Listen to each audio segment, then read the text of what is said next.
ഭൂതക്കണ്ണാടിയെ കുറിച്ച് പറയുമ്പോൾ അതിൻ്റെ ഒരു കാസ്റ്റിംഗ് നമ്മളിപ്പോൾ കാണാൻ അതിൽ ശ്രീലക്ഷ്മി എന്ന് പറയുന്ന നായികേനെ ആ സിനിമയിലൂടെയാണ് വരുന്നത്.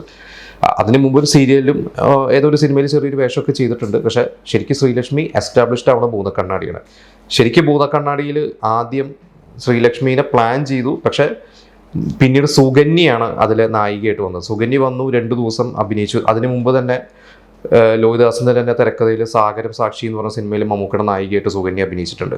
അങ്ങനെ മമ്മൂക്കയുടെയും കൂടി ഒരു റെഫറൻസിലാണ് സുകന്യ വരണത്. പക്ഷെ 2 ദിവസം അഭിനയിച്ച് കഴിഞ്ഞിട്ട് എന്തൊക്കെയോ പല കാരണങ്ങളുണ്ട് സുകന്യ ആ ലൊക്കേഷനിൽ നിന്ന് പോയി. അങ്ങനെ വീണ്ടും ഇവരാദ്യം ഓഡിഷൻ ചെയ്ത ശ്രീലക്ഷ്മീനെ വീണ്ടും കൊണ്ടുവന്നിട്ടാണ് ശ്രീലക്ഷ്മീനെ ഭൂതക്കണ്ണടിയിൽ അഭിനയിപ്പിക്കുന്നത്. ആ സിനിമയ്ക്ക് ശ്രീലക്ഷ്മിക്ക് മികച്ച 2ാമത്തെ നടിക്കുള്ള സംസ്ഥാന അവാർഡ് ആ വർഷം കിട്ടി.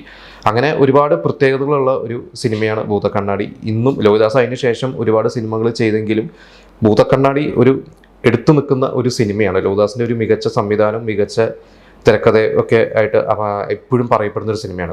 2 വർഷങ്ങൾക്ക് മുമ്പ് നൻപകൽ നേരത്ത് മയക്കം എന്ന് പറഞ്ഞ സിനിമയുടെ പ്രൊമോഷൻ സമയത്ത് ലിജോ പല്ലിശ്ശേരി പറഞ്ഞു തന്നു, ലിജോ പല്ലിശ്ശേരിയുടെ ഏറ്റവും ഫേവറേറ്റ് സിനിമ മമ്മൂക്കയുടെ സിനിമ എന്ന് പറയുന്നത് ഭൂതക്കണ്ണാടിയാണ്. അപ്പോൾ വർഷങ്ങൾ കഴിഞ്ഞിട്ടും ഇന്നും, അതായത് ഭൂതക്കണ്ണാടി റിലീസ് ചെയ്യുന്ന സമയത്ത് ജനിക്കാത്ത കുട്ടികൾ വരെ ഇന്ന് അവരുടെയും ഫേവറേറ്റ് സിനിമകളിൽ ഒന്നാണ് ഭൂതക്കണ്ണാടി.